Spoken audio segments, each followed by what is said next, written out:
In this episode, we're going to talk about whether to take money out of a retirement account.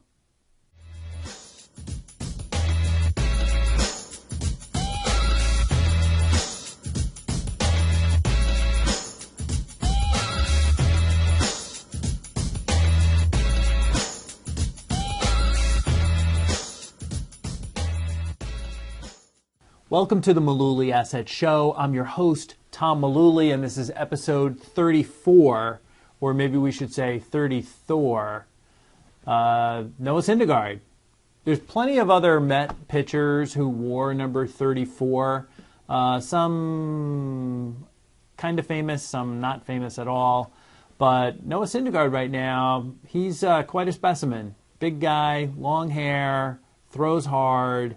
And let's hope he has continued health and gets the job done for our Metsies going forward. But in episode 34, like all the other episodes, what we do here is we get questions that come in from our clients, from our viewers, and they've got really good questions. Sometimes they're a little tricky. Sometimes they're pretty basic. But the point is, if you're thinking about it, there's probably a lot of other people who are thinking the same thing too. So get in touch with us and let us know what your questions are about money management, about financial planning, about investing. We'd be happy to help you out, and you may find it on an upcoming video.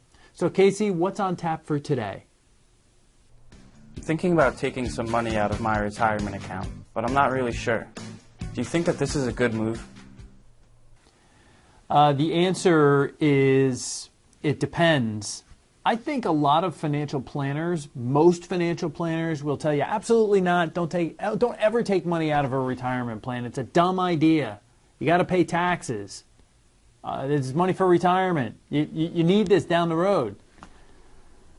I'm going to talk about something else.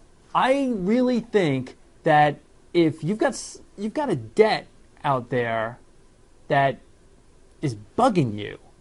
I mean, it's bugging you. And you're sitting in investments that are maybe, this particular instance, someone came to us and they had all of their money sitting in a guaranteed account. They were getting 1%. And they didn't want to go into the market. They didn't want to take risk. They didn't want to do any of that stuff. But they've got all these debts that are killing them. And it's not a lot of money.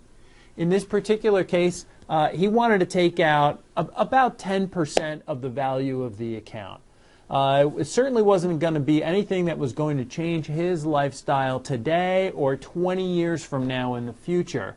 But it gave him something that he wasn't getting. It's peace of mind. So he's retiring a debt that he's paying, it's actually a couple of debts. The lowest interest rate was 7%. He had some that were paying double-digit interest rates on. So this guy feels good, but he got advice that I think makes a lot of sense for his situation. Like I said before, most financial planners would tell you without even looking at the details, they would be like, dumb idea, don't ever do that. Figure out some other way to do it. There's a big value, and we can't place a number on it. There's a big value on peace of mind. That's a really big deal. We talk about it a lot with our clients. So in this particular case, we had someone who worked for a municipality, civil servant, so he was able to retire before age 60. Now, this is important to realize. In this particular case, and it's a case-by-case basis, but in this particular case, he did not have a 401k plan. He had a 457 deferred compensation plan. They look a lot like 401ks. So, however, in this case, he could take early retirement, has a pension, has money saved in this deferred compensation plan. He couldn't touch it, though, while he was working. The only way he could get money out of that would be to take a loan. And basically, you're retiring one loan, but you're picking up another payment somewhere else. It may not work. In this particular case, he's separating from service, so he can take the money out. Yes, it's going to be taxable for him. However, deferred compensation plan allows you to take money out without that 10% penalty prior to age 59 and a half. Now, if he worked for a company and had a 401k plan, Even if he left the company, he wouldn't be able to take the money out without penalty until 59 and a half. Yes, there's always some extenuating circumstances where you can get a waiver and not have to pay that 10% penalty. But for most people, they're looking at taxes plus penalty. So we sat down with this gentleman. We talked about the pros of taking the money out. We talked about the cons of taking it out. Then we talked about the pros of keeping that debt and making the payments, and the cons of keeping that debt as well. One other thing, when we talk about peace of mind, is we also talk about how much further out into the future he would have to pay on a monthly basis to handle these debts.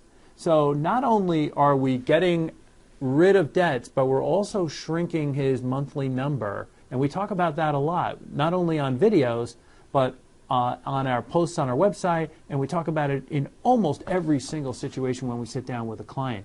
You've got to know your numbers. You got to know where your expenses are, especially when you're retired, because there's no additional money coming in. So all of this factors into the big question: do I take money out of my retirement plan? In this particular situation, the answer was yes. It may be different for you. If you've got a question like that, get in touch with us. Be happy to answer any kind of questions and talk about your situation. We'll see you on the next one.